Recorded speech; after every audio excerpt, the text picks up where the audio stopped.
história do cristianismo,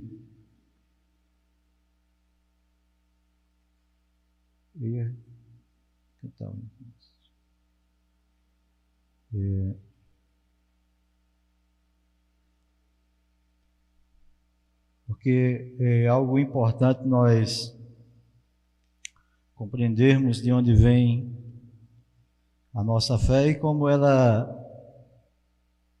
o cristianismo se desenvolveu ao longo do tempo. Interessante que existem muitos aspectos que estão ligados àqueles estudos anteriores que nós vimos com relação às alianças. E o trabalhar de Deus, ele vem de longo tempo, até que chegasse, porque ali saiu, mas Gálatas 4:4 diz que, mas vindo à plenitude dos tempos, Deus enviou seu Filho, nascido de mulher, nascido sob a lei. Então nós entendemos que esse versículo, ele está falando sobre o tempo, o melhor tempo, o tempo exato em que Deus envia seu Filho ao mundo, e os efeitos disso, eles foram enormes. Talvez se ele viesse hoje, não causasse tanto impacto na história, como aconteceu naquele período em que ele veio, em que o Império Romano dominava aquele mundo de então. Como também, com a vinda de Cristo, nasceu a igreja. Da mesma forma, nós vemos, e os historiadores, eles abordam esse ponto como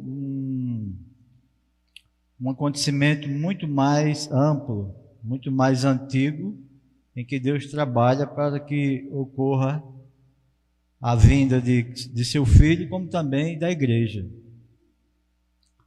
E nós vimos lá naquele estudo da Aliança Palestina, com relação à terra. Acho que a Denilson assistiu, né? E pai, acerca desse estudo. E nós vimos ali que, quando você volta agora porque ali foi há cerca de 2000 anos antes de Cristo, quando ocorre ali, né, a entrada dos judeus, mais ou menos isso, né? 2000 anos antes de Cristo.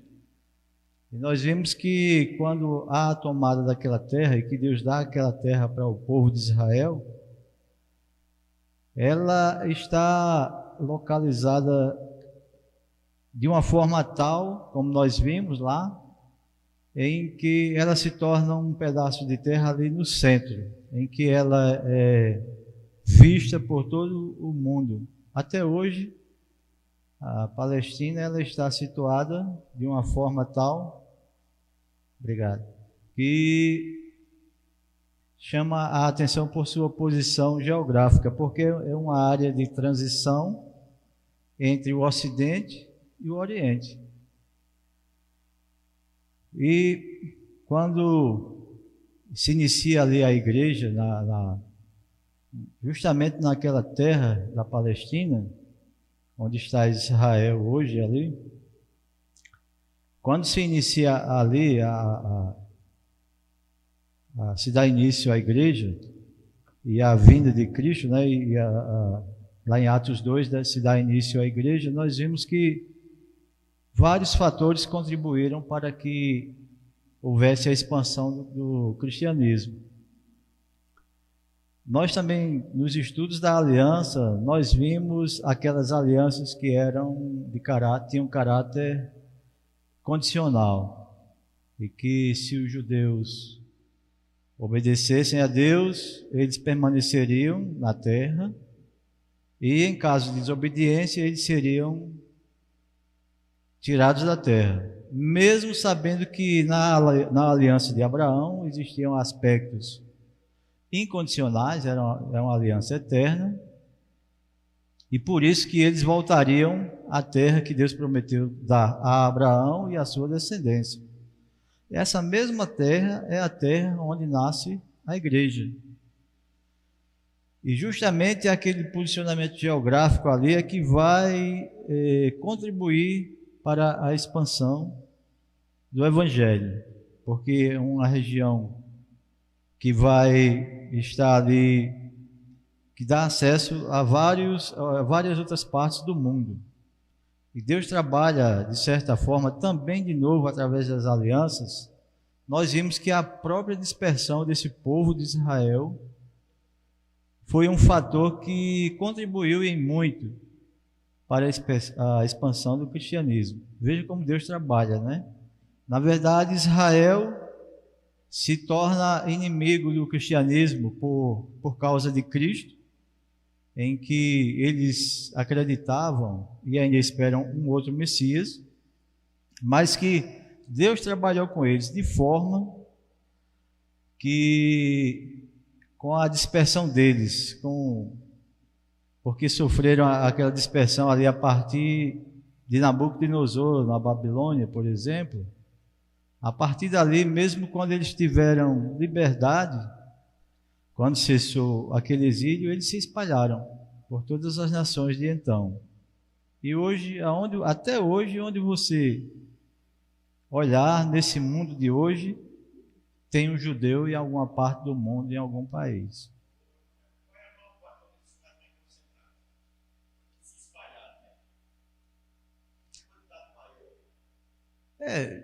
Nós vimos que ali, depois da Babilônia, existe uma concentração, e alguns historiadores dizem que ficaram só cerca do povo mais pobre ali, ficaram cerca de 50 mil na época, já na época ali do Império Persa, quando eles começam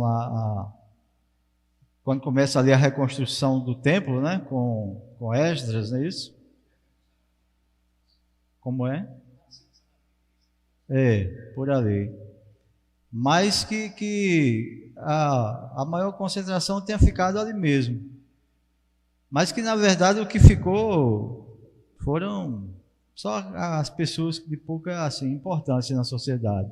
Porque Nabucodonosor ele levou a casta, né? O melhor que tinha. Entre eles foi quem? Daniel, né? Depois foi Ezequiel. Menos favorecidos. Olá, paz. Então, o que nós estamos apontando aqui como um dos fatores de crescimento do cristianismo são fatores que aconteceram antes, que Deus trabalhou séculos antes. Isso se deu ali por volta do século V antes de Cristo, por ali, V, VI século, com aquela dispersão que houve. E isso contribuiu porque a gente vai chegar agora em Alexandre o Grande. E Alexandre o Grande, ele não tinha só a intenção de dominar os povos, mas de fazer uma cultura única. Ele tinha a intenção de se chamar, o que se chama na história de helenização. Então na verdade, ele queria, de certa forma, fazer um sincretismo, uma mistura da cultura grega e com a dos povos, mas que prevalecesse a cultura grega e, inclusive, a religião. Então, o que é que acontece? Quando os judeus eles estão dispersos, isso eu estou falando de um fator que favoreceu o crescimento do cristianismo. A dispersão dos judeus foi porque antes dessa dispersão, o judaísmo ele era uma religião concentrada, fechada e única. Após esses períodos de dispersão, acontece que eles vão sofrer a influência dos povos por onde eles estão. E quando chega ali naquele mundo de Alexandre o Grande, eles são influenciados justamente pela helenização, pela a cultura grega. E quando a gente vê, existe até um historiador que diz que há uma divisão ali em Atos, quando as viúvas dos gregos reclamam que não estão recebendo as doações, eles dizem que ali não são gentios, são judeus gregos, judeus helênicos, judeus que não estavam mais bem próximos ali daquela região da Judéia, porque na Judéia, aquele povo, até o povo que estava ali, devido às invasões que sofreram, eles não falavam mais o hebraico. O hebraico que era a língua do judeu, só estava reservada mais à classe religiosa. Mas devido às deportações, eles falavam ali na Judéia o aramaico. E esses outros judeus que ficaram espalhados nessas nações, a maioria era de fala grega, porque era a língua do mundo de então, e eles não falavam mais o hebraico. É tanto que nós vemos um outro fator que vai influenciar no desenvolvimento do cristianismo, é o uso dessa língua grega. Por quê? Porque todo mundo se comunicava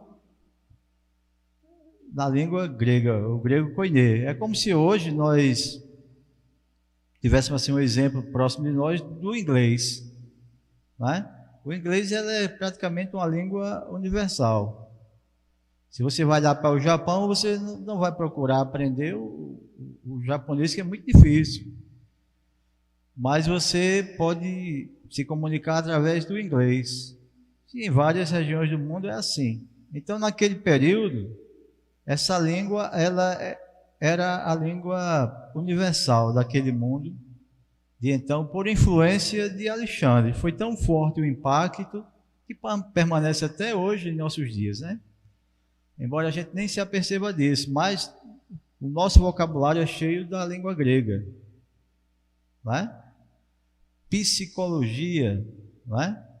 Psique, alma. Microfone. Se você olhar, o nosso idioma está cheio disso. Então veja como veio. E foi um homem que só viveu poucos anos, né? 30 e poucos anos, morreu. E após a morte dele, 2 generais se destacaram e um dominou aquela região do Egito, foram os Ptolomeus, e o outro general dominou ali a Síria, que eram os Seleucidas. Naquele período bem próximo de Jesus, cerca de 200 anos antes, os judeus conseguiram ali se restabelecer e se livrar do jugo das nações por pouco tempo, porque de repente chega o Império Romano e domina tudo. Domina aquele mundo e estabelece seu império, que foi outro fator também de desenvolvimento, embora com exceção das grandes perseguições que sofreram depois os cristãos por intermédio do império, mas ele, pela sua estrutura, contribuiu também para o desenvolvimento do cristianismo. Então nós vimos que através da língua grega, nós tivemos uma contribuição muito grande através dos judeus helênicos, dos judeus que foram mais influenciados pela cultura grega, até por causa estar distante da cultura hebraica, da Judéia, ali na região da Judéia. Acontece que eles chegaram ao ponto de, lá no Egito, por exemplo, eles fazerem uma tradução, porque já se era necessário fazer uma tradução da escritura hebraica, da escritura dos judeus. E hoje nós conhecemos a tradução que foi usada pelos apóstolos, muito usada por eles e até por Jesus Cristo também, que era a Septuaginta. Septuaginta por quê? É um nome que vem de uma lenda que diz que o rei lá do Egito mandou fazer por 72 sábios judeus a tradução 72, por isso Septuaginta de 70. E dessa tradução depois, segundo eles, ao longo do tempo, essas traduções elas ficaram idênticas. Mas isso aí não é uma lenda, não tem um apoio histórico disso. Mas a verdade é que surgiu uma tradução da Bíblia hebraica. Porque a Bíblia hebraica, ela era as escrituras que se usavam. Não existia o Novo Testamento ainda. Quando a igreja é iniciada ali em Atos, por ali, não existia o Novo Testamento. Era usado as escrituras sagradas para que se falasse acerca do Messias. E o que nós vemos é que foi uma grande ferramenta usada na evangelização dos povos, foi essa tradução da Bíblia. Por quê? Porque ela foi a língua, onde você chegava, lá se encontrava a língua grega.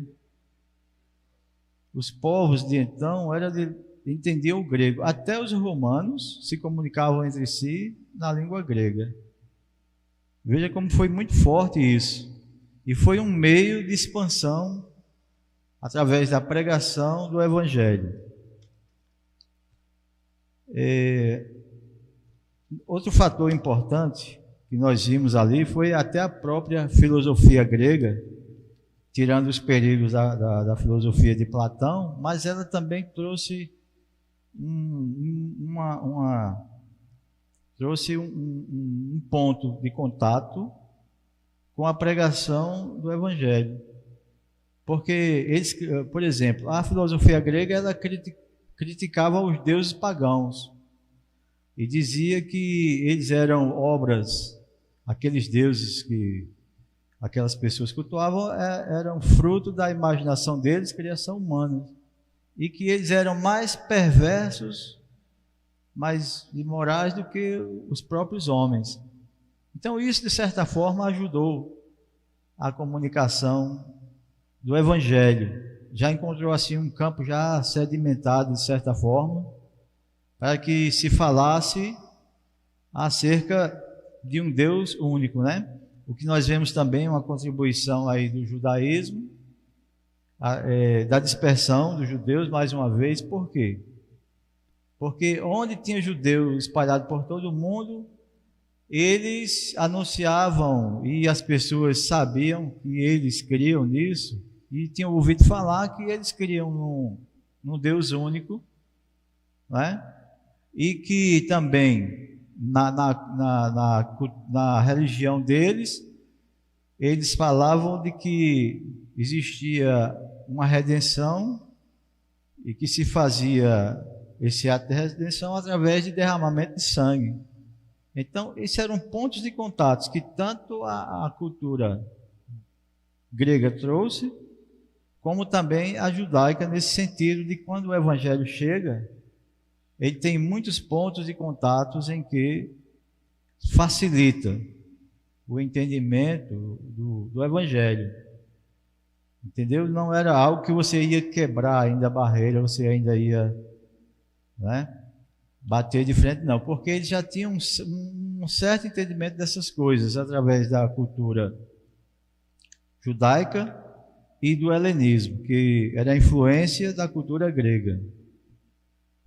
Nós já falamos aqui sobre os ptolomaicos.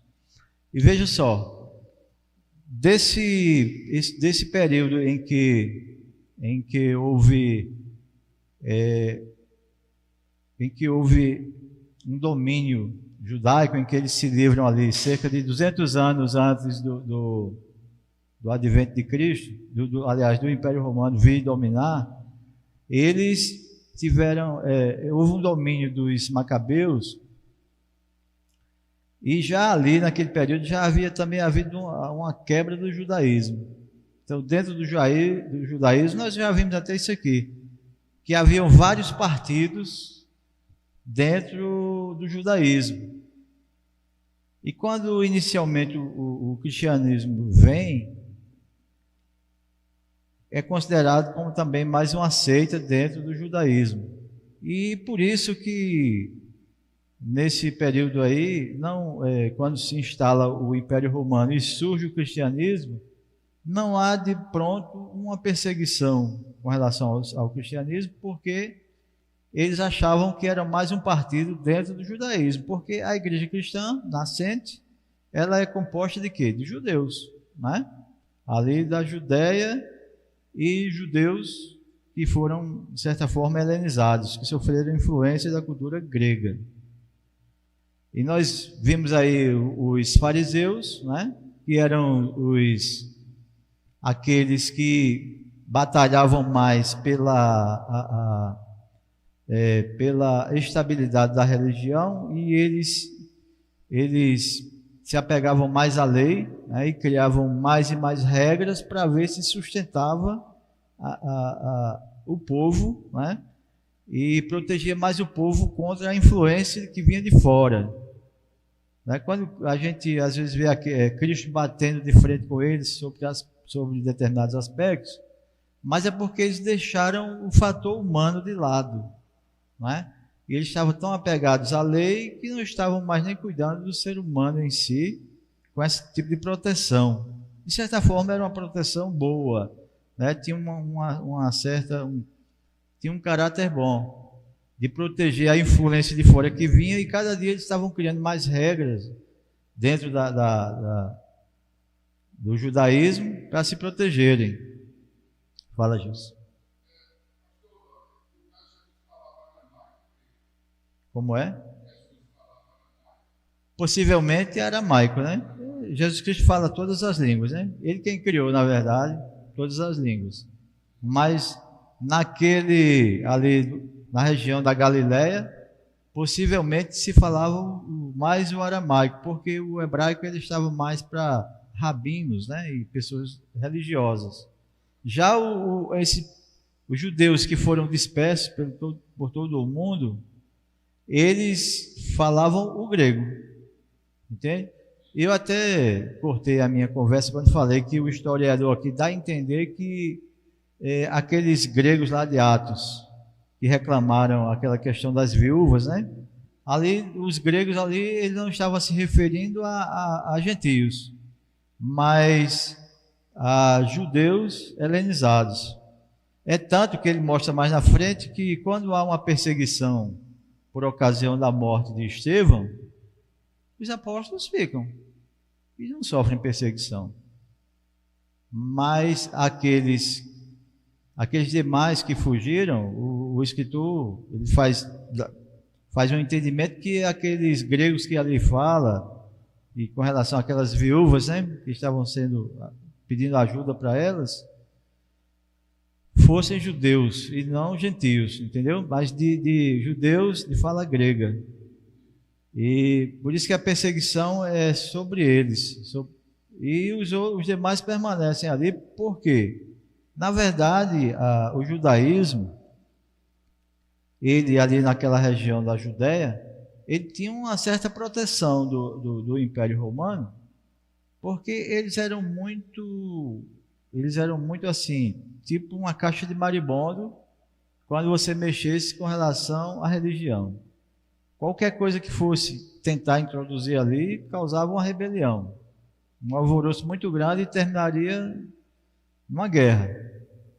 É por isso que o Império Romano, com o seu intuito de manter uma paz, né, que foi chamada a Pax Romana, que se estendeu por todo o Império, uma certa paz, ali um certo controle, um certo domínio, eles, com relação aos judeus, eles deixaram que os judeus eles tivessem uma certa autoridade. E é tanto que até certos aspectos de certos crimes, certas transgressões, eles julgavam o seu próprio povo.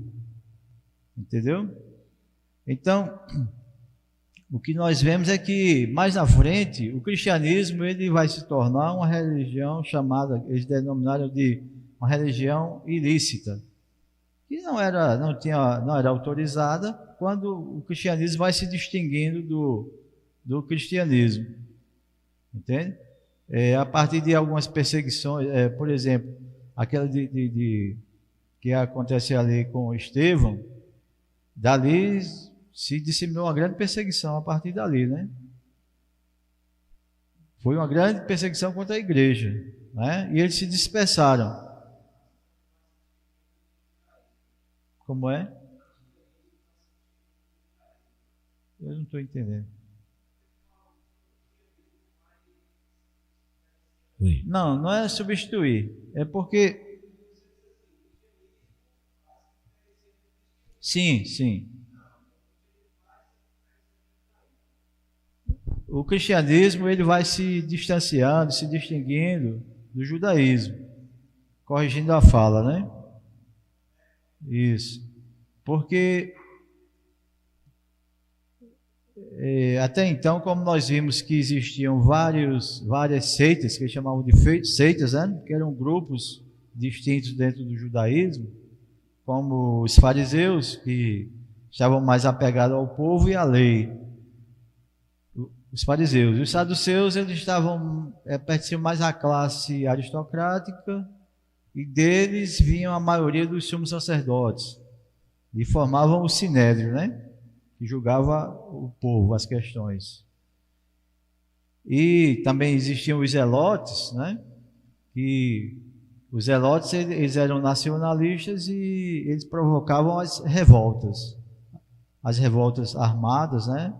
Eles batiam de frente mesmo.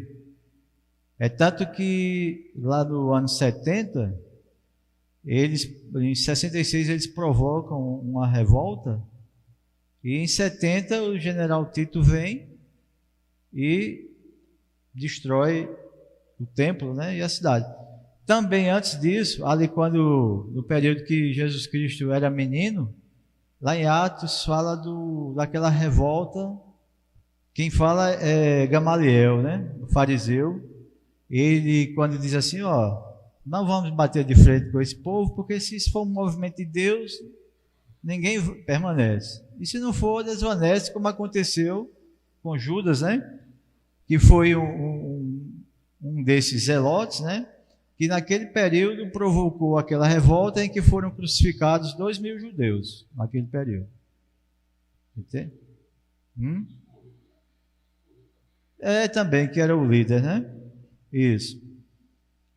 Então veja só que, apesar de todos esses partidos, ali também existiam os essênios, né?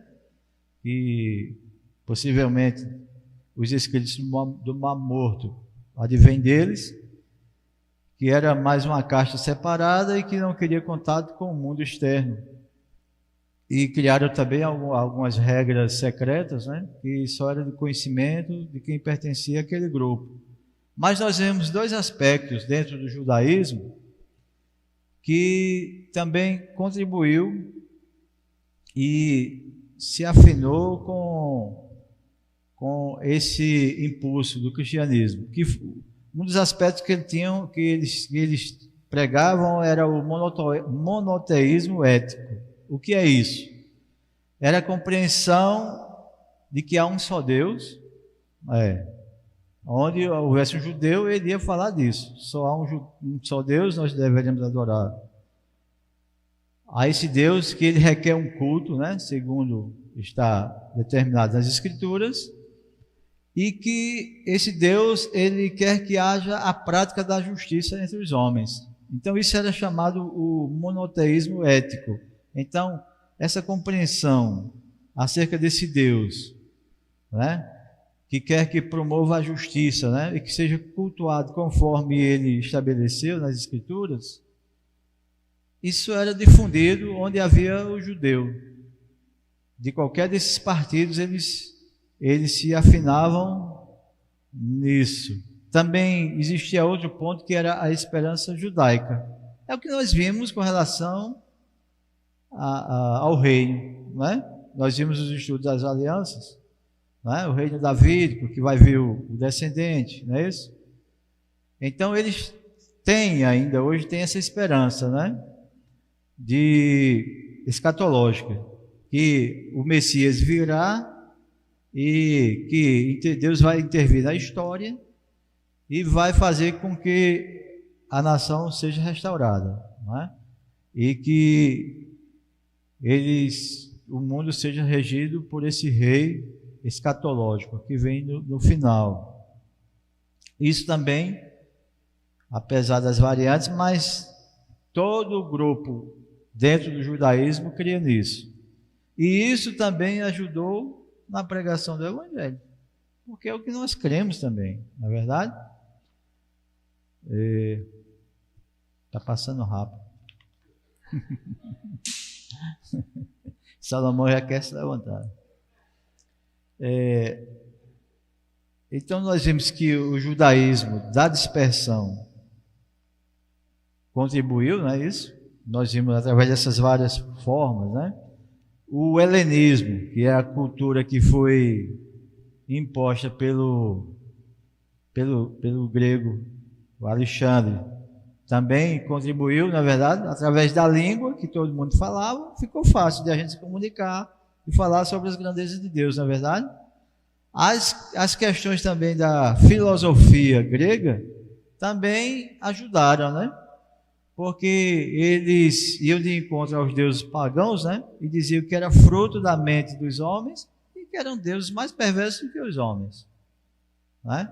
Também o outro aspecto, que eram os estoicos, que eles pregavam uma moral elevada, né? E que as paixões humanas deviam ser combatidas e que se atingisse, eles denominavam de apatia. Então, você dominava as suas paixões, né? De forma que ela não mais influenciava. Então, você chegava a esse ponto de ter uma moral altamente elevada. Isso também nós pregamos de certa forma, né? Nós não nos afinamos com a filosofia grega, mas que tem aspectos de transformação, não é verdade? Na regeneração. Não é verdade? E também eles falavam sobre uma lei universal, né? Que estava impregnada em todo o universo e que os homens deviam obedecer e se afinar a essa lei, né? Isso também ajudou a compreensão de quando nós vemos que Deus colocou a lei na mente dos homens, né? Como a gente vê ali na revelação geral, de forma que todos são indesculpáveis em dizer que não existe uma revelação de Deus na mente humana, na natureza, né? Tem esses aspectos também que são parecidos. Nós já vimos os aspectos da cultura e dentro dentro dessa cultura grega, eles começaram o Filo, que era um filósofo contemporâneo ali de Jesus Cristo, ele diz que porque é o seguinte, o judaísmo, os gentios consideravam o judaísmo como uma religião antiquada, sem nexo, sem compreensão, sem compreensão da razão. Aí esse Filo, ele começou a fazer uma defesa do judaísmo, fazendo uma equiparação com as escrituras, e o que pregava o melhor da cultura grega. Aí então ele dizia o seguinte: se os filósofos são homens cultos, não é? E se há determinadas coisas que se equivalem com as escrituras sagradas, então os filósofos eles copiaram isso das escrituras, porque as escrituras são anteriores aos filósofos, entende? Então eles faziam esse tipo de coisa, essa defesa, né, para dizer que o judaísmo não era tão antiquado assim. E aí ele falava da questão dos deuses pagãos, como nós já vimos, e vimos que alguns escritores pagãos até cristãos chegaram a adotar essas ideias, mas que é perigoso isso, porque o cristianismo ele se distingue, né, dessas ideias, mas que isso era um ponto de contato que existia. E ele dizia que, inclusive, por exemplo, eles diziam que a questão das paixões, eles falavam, como já falei agora, que o ser humano ele poderia atingir uma perfeita moral. E isso, de certa forma, é incompatível com o ser humano, não é verdade? Porque as escrituras mostram que nós fomos atingidos de uma forma tal, não é? Que nós não chegamos a essa perfeição, a não ser na glorificação, né? Ou na morte, porque aí nós estaremos com Deus, mas teremos que ressuscitar para que nesse corpo sejamos agora o quê? Glorificados, aí não pecaremos mais, estamos livres da influência do pecado. Outro aspecto e último, é a gente fazer uma revisão do 20 minutos. Foi o mundo greco-romano. Então, esses aspectos da filosofia, esses aspectos do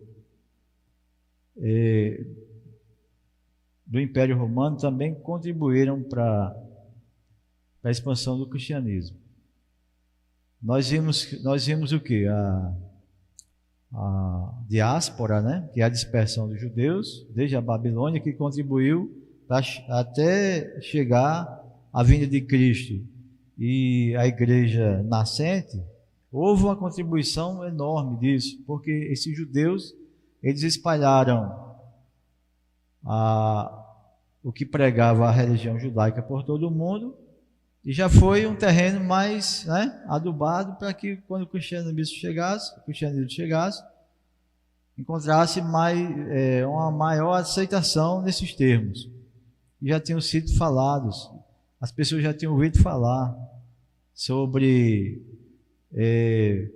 a redenção com o derramamento de sangue, já ouviram falar de um único Deus, né, que era uma coisa difícil naquele período, porque geralmente as pessoas não cultuavam só uma divindade. Tinha gente que tinha um caminhão de divindade, né? E ainda era pouco para eles. Fala que eu te escuto.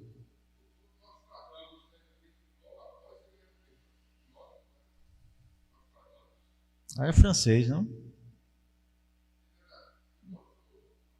Não, o pessoal tem ele como um profeta, né? Adivinho, né?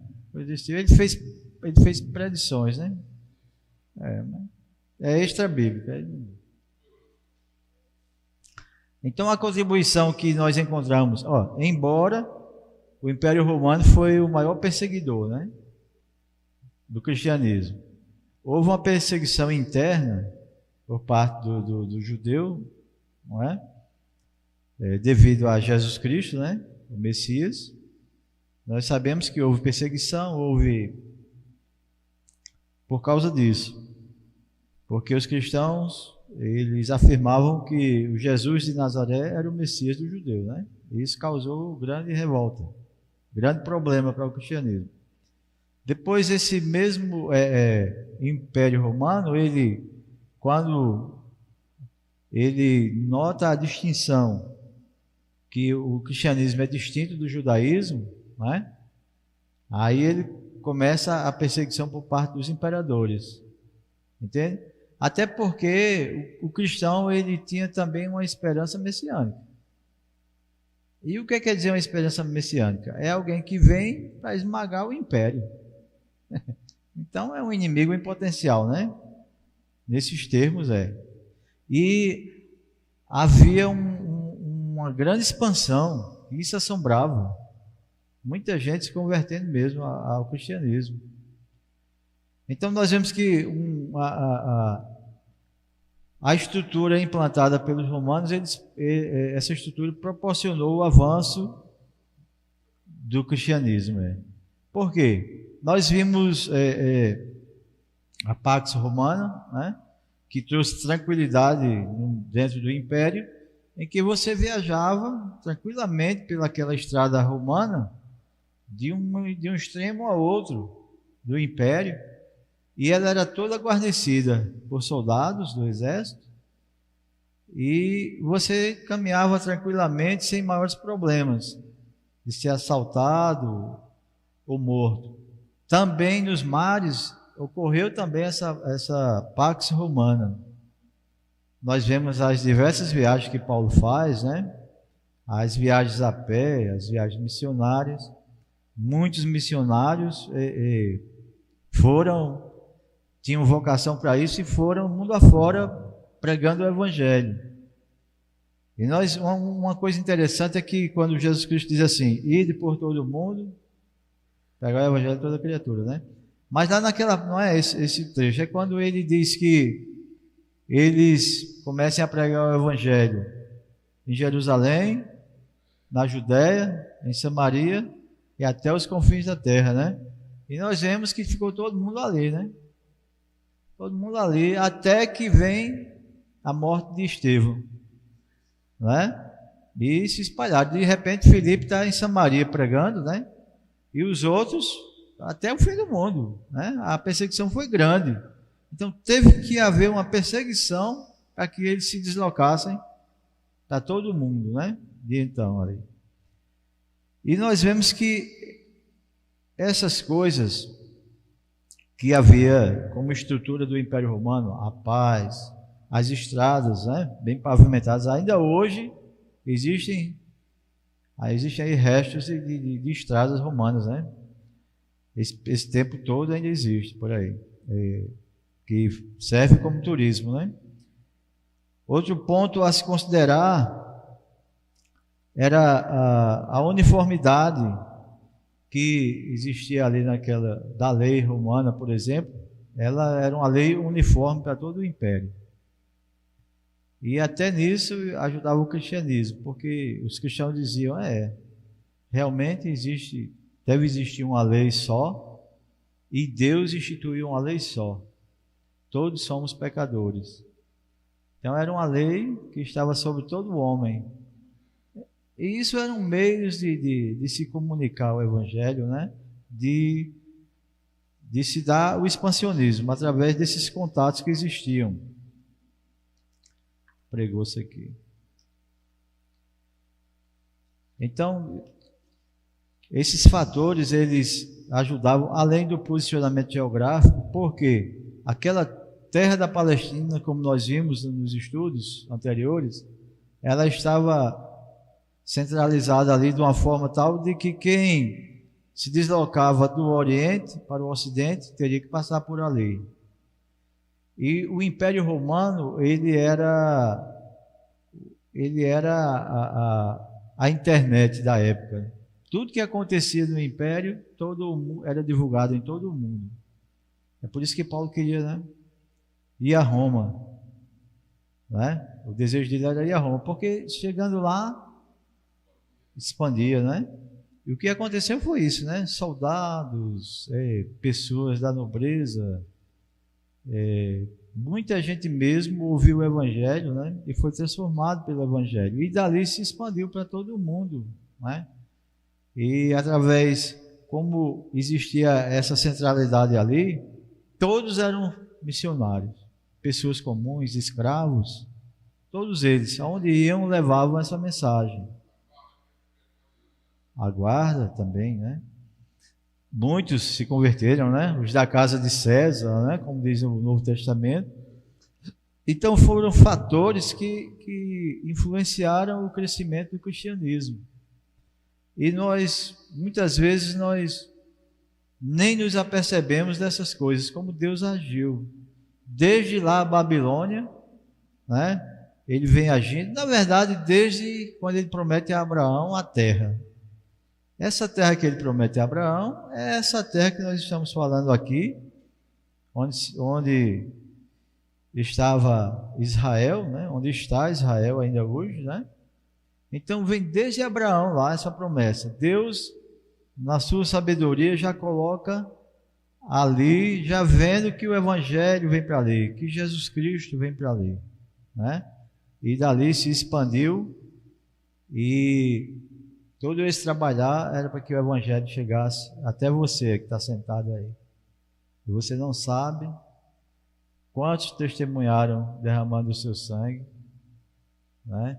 Para essa mensagem chegar até você hoje. Amém? Então deixa eu ver. Vamos encerrar aqui com esses aspectos que nós vimos, né? Não ficaram assim muito sequenciados, né? Mas deu para se distinguir, né? Que os fatores que influenciaram a expansão do Evangelho foi os judeus da dispersão, né? Desde a Babilônia até foram fatores, né, de expansão do Evangelho. Porque é interessante que eles ficaram sem o templo e eles se apegaram ao quê? À lei. E o que foi que eles fizeram? Construíram sinagogas. Onde eles chegaram, construíram sinagogas. E onde tinha uma sinagoga daquela ali, era um ponto de pregação para mostrar que eles serviam ao único Deus, não é? Não é verdade? E que eles prestavam um culto a esse Deus, né? E que esse Deus queria que todos promovessem a justiça, né?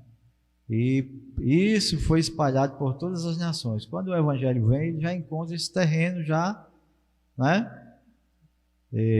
Já preparado a mensagem do evangelho, porque Deus é que trabalha dessa forma, né? Lá antes de existir igreja, já havia um trabalhar de Deus nisso, com a dispersão do judeu, a influência do império grego, não é? Com essas filosofias, que influenciaram o mundo através da língua, né? Onde há uma tradução das escrituras para que haja uma melhor disseminação, compreensão e esparramamento da mensagem. Veja como o terreno vem sendo preparado. Depois também vem o quê? O Império Romano, como um dos instrumentos, uma das ferramentas que Deus usa para a expansão desse evangelho, não é? E para que nós vejamos como é o trabalhar de Deus, né? O Império Romano foi a primeira agência extra-cristã que mandou um missionário para pregar o evangelho, né? Quem foi? Paulo. Quem levou Paulo para Roma com tudo pago e com segurança foi quem? O Império Romano. Veja como Deus trabalha, né? Tinha tudo, né? Entendeu? E nós vimos que o objetivo disso é que o Evangelho chegou a nós. E nós devemos parar e ficar estagnados? Não. Devemos prosseguir sendo essa agência disseminadora do Evangelho. Não é? É difícil, Por quê? Como cristãos, nós devemos suportar as provocações. Como cristãos, nós não devemos responder o mal com o mal, não é?